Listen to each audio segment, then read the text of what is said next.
Here in the South, boiled custard is kind of a staple around Christmas time, and my wife's grandmother says I make it just like her grandmother used to make it. Let me show you how I do it. So I like to make boiled custard in a heavy bottom pan. This is a cast iron Dutch oven that we got off Amazon, actually. I love it. You can do this in a double boiler. I have kind of tried to make my own double boiler in the past. This just works. This just works best. Step one, we're going to be heating our milk in our pan over about medium-ish, medium-high heat. We're aiming to heat the milk all the way through. I check that with the thermometer. Once we get to somewhere about 180 degrees, we are good to go. I'm making a double batch of boiled custard. I'll have the recipe for a single batch in the description box below. If there's anything that you're not clear on after that as well, feel free to leave me a comment. It's important that as that milk is heating up, you stir it occasionally. It's not a constant stir. You just want to make sure that you're not getting too much heat in one area and that everything heats evenly.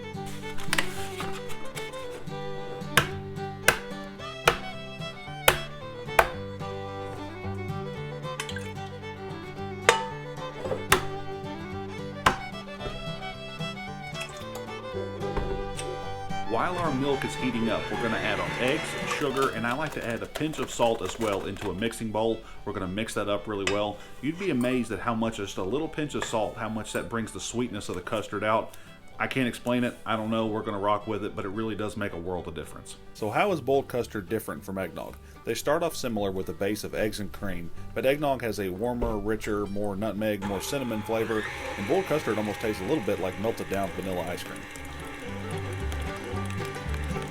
Once our milk gets to the right temperature, things really kick into high gear. We want to grab our bowl of egg and sugar mixture, bring it over here, and we're going to pour just a little bit of that warm milk into the bowl to thin that out a little bit. Just make sure things don't get crazy whenever you pour it back into the hot milk. From the combined bowl, pour it into the whole vat, and we're going to just stir and stir and stir constantly.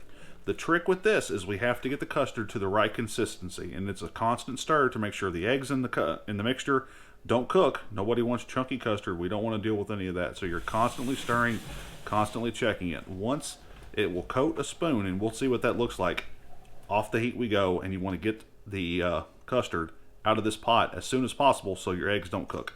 Once our custard gets to the right temperature, we've got to get it off the heat and into jars because this pot's got a lot of heat trapped in it, so we don't want those eggs to keep cooking. This thing's got to get cooling down as quick as possible. We're almost there. Yep, that is good enough for me. Yep. My friend Heather says it doesn't count if you don't make a mess.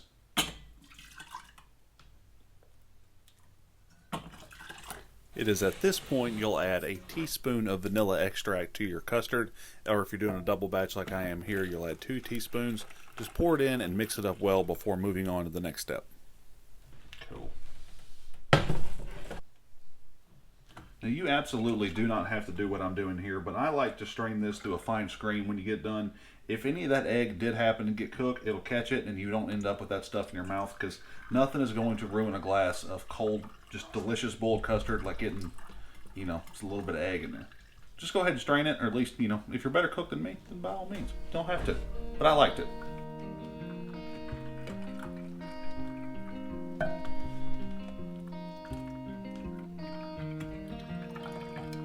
I'm going to leave these jars to cool down here on the countertop for a little while longer, and then I'll move them into the refrigerator after that, where they'll cool down for at least overnight, maybe up to 24 hours, however long it takes for that custard to get completely cold.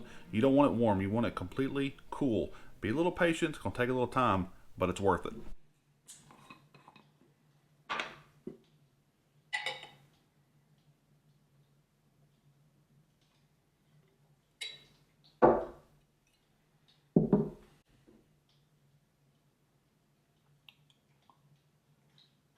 That is a really delicious cup of boiled custard, and if I could do anything different, I would have cooked it just a little bit longer to thicken it up just a little bit more. It's a little thin for where I like it. Now maybe you like it a little thinner than some people. The good thing is when you make your own, you can kind of set that set that however you want to. The more you make, the better you're going to get, and this is still just really, really delicious. And if Memaw likes it, then who am I to complain? If you want to see more about what we're doing here on the farm, be sure to click on that video. My name's Reagan. This is the GWP Homestead. See y'all soon.